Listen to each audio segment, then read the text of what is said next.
Thank you very much, Simon Fielder. Yes, a little, I mean, you know, feel free to give him a cheer. There he is heading into the house. Yeah.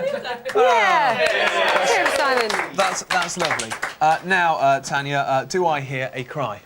Read all about it! Read all about it! Thanks very much. You're very let's have a look welcome. at... Thank you.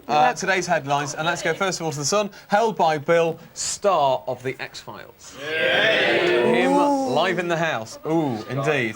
Now, I'm going for the headline up top there. Are you a girl who can't say no to sex after booze? Are you, Donna? That's a slur on my good name. That's No, it's not. It's just a question. It's a genuine question. We're doing a random survey. Are you a girl that can't say no to I sex? don't drink, so that doesn't apply to me. Nor do I. It's funny because that's not what you told me earlier when you came in hungover. Tanya, what about you? Are you the kind of girl who can't say no to sex after booze? No.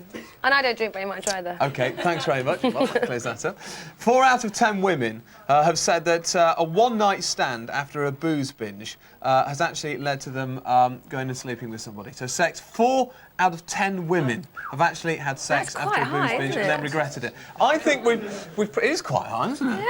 Yeah. We've got, I'd say about 10 women in the house. Which 4 was it? Which 4 was it that couldn't say no after a booze binge? Huh? So, were you one of... Sterling, have you ever got drunk and then accidentally kind of had sex with somebody? Never.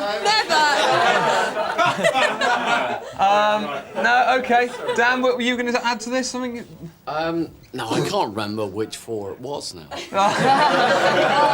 Very good, Dan. OK, thanks very much. Apparently they get slaughtered during weekend sessions and end up hopping into bed with a bloke they wouldn't look twice at when they're sober.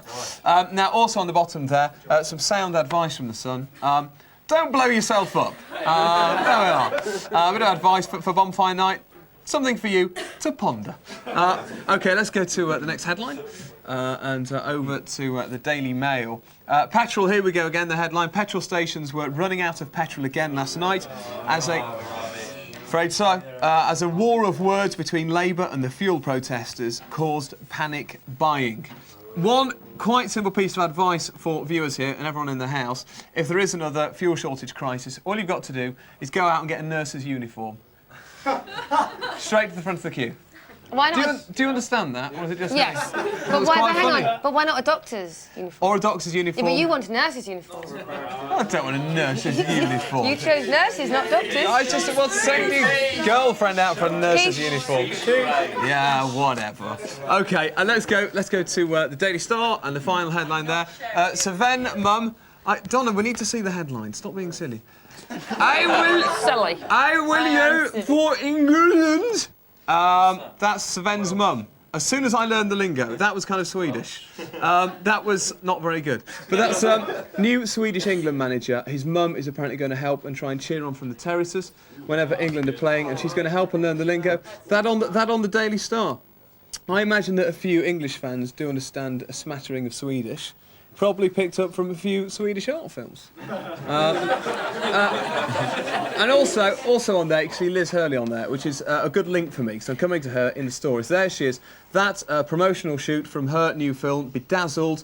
She's got herself, once again, on the front of a paper.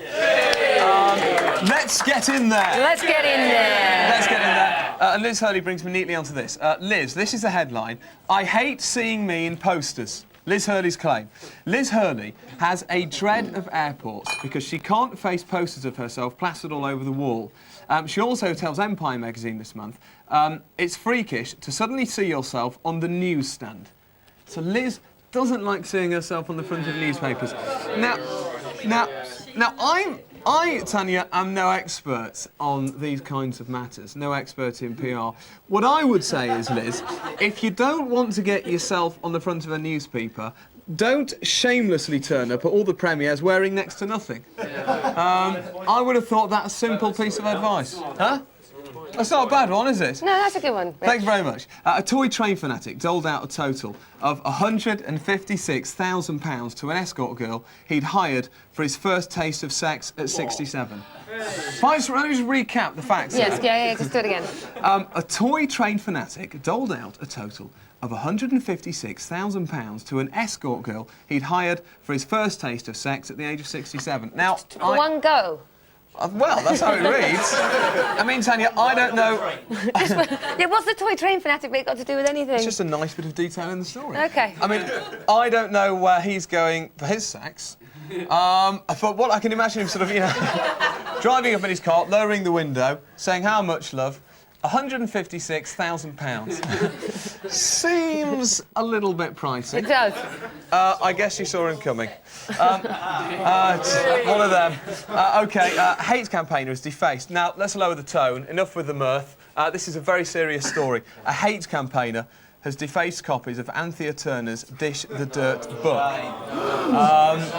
That's awful. Her book, folks, defaced. 5 copies of her autobiography on sale in a W.H. Smith store had pictures and pages screwed up. That's not fair. 5 copies, that's probably about half the print run.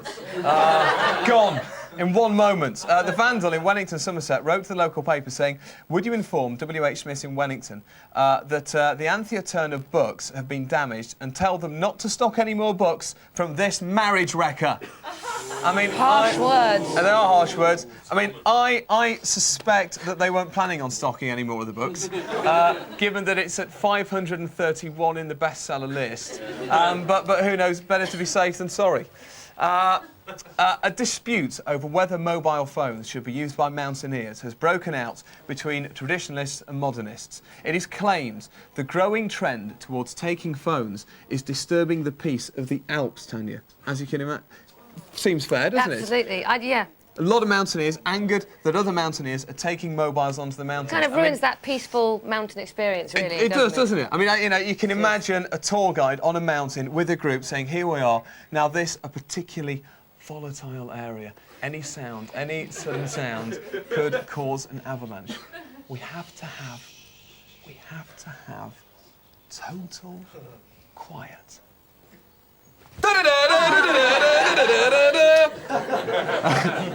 Okay, thank you very much. Thank you.